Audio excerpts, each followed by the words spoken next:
Hi, this is Deacon John Wilson, Education Enrichment Director for West Angeles Church, here to bring you up to date on the admissions process all week long. I have a series of videos on that. You can make sure you subscribe to the YouTube channel. They won't be too long, but they'll be informative. Right now, I want to talk about there's a lot of things in the admission process that kind of happen automatically that you might be stressing about wondering if they will occur. On the other hand, there might be things negative that happen automatically that you need to know now, and that should be part of your decision. There's quite a few. I just picked out the top few. Come to our meeting on Wednesday. In the description block below, I'll have the link you can click on to register for the meeting. It's an online Zoom meeting. And you'll hear a lot more of these kinds of things that will be practical, will help you in the college admission process. All right, let's get to it and talk about these automatic things.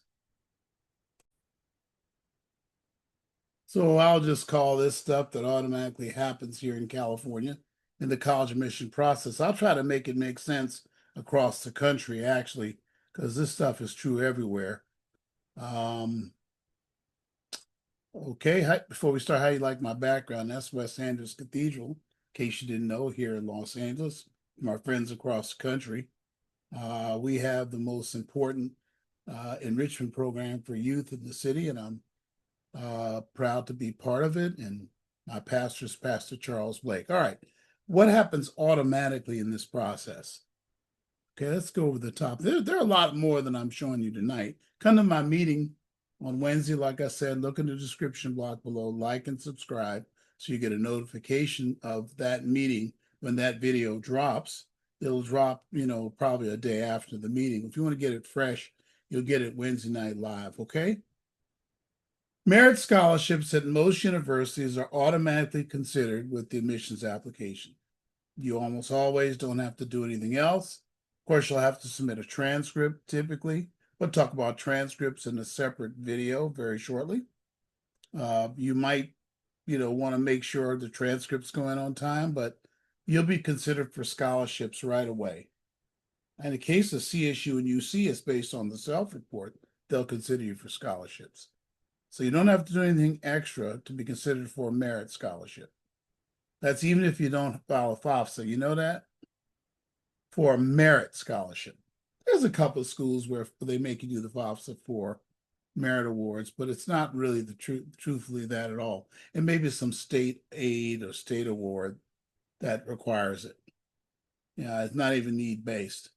Next, the Cal Grant is automatic at California universities. If a FAFSA is filed, your student will automatically be considered for Cal Grant.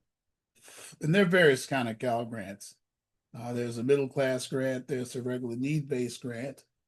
There is another grant that students can get, like they're going to technical schools, etc. But there's no separate application for the Cal Grant, so don't look for that. Now, some of you say, well, wait a minute, doesn't the high school have to submit? Yeah, but that's not an application. They have to submit a verification report that your GPA is adequate to receive a Cal Grant. And most schools don't fumble it anymore. I was watching a lot of fumbles 10 years ago, but most of them are automated now. And those grades will go directly up to Sacramento to CalSAC, which is the California Student Aid Commission. Okay, what's next? If you properly file your common application, those universities automatically wait for the SAT scores through December. If you just tell it, I took another test, they'll wait. It's automatic.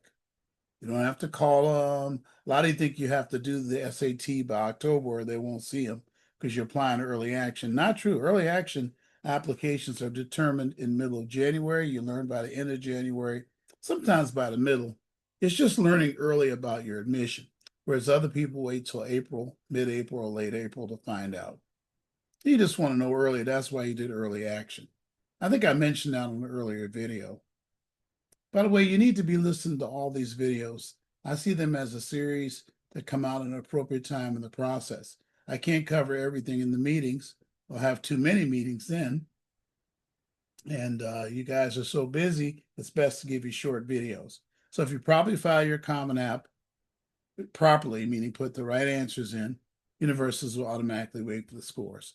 Okay, UC and CSU will automatically consider applications where no SAT scores reported. So if you don't report your scores to UC and CSU, it doesn't matter. You can report them anyway. Sometimes they maybe use for placement in math courses or English courses, I suppose.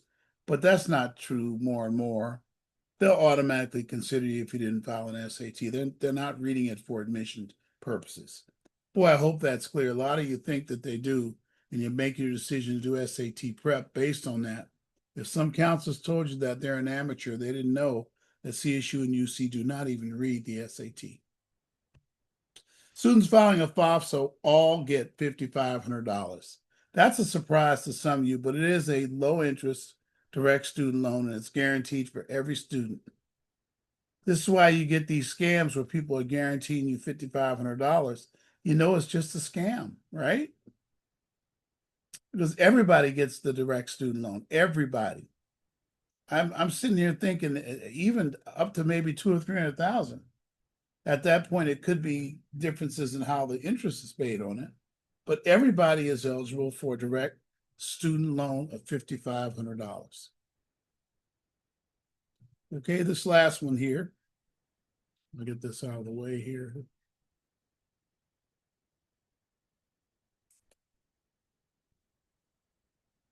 Parents of students attending college starting in fall 2026 have an automatic $200,000 cap on their parent loan for undergraduate students. So the parent loan, for 4 years, there's a cap of 200,000. So if you have a student that's 60,000 a year in loans, parent loans, they're going to run out of money when they go for their 4th year. They have to take their loans out from a private source. And it's probably going to be a higher interest rate.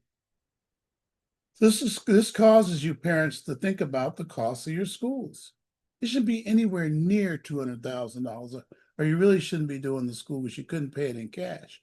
Now, if you've saved up money for college, sure, a parent loan to fill in the gap will be a respectable and reasonable amount.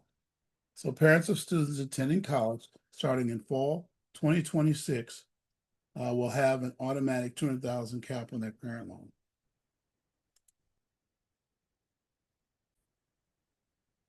But as you can see, there's some things that happen automatically in the process. Once again, come to our meeting on Wednesday night at 7 o'clock to 8:15 Eastern time. If you're in Central time, it's 9 to 10. I'm sorry. Of course, it's 10 to 11 on the East Coast. But you could wait for the recording, be 2 or 3 days later. But like and subscribe so you can see these things, and make sure you look in the description block. I may have some links to earlier videos that will help you. Always look there, okay? God bless you. Thank you very much. Bye-bye now.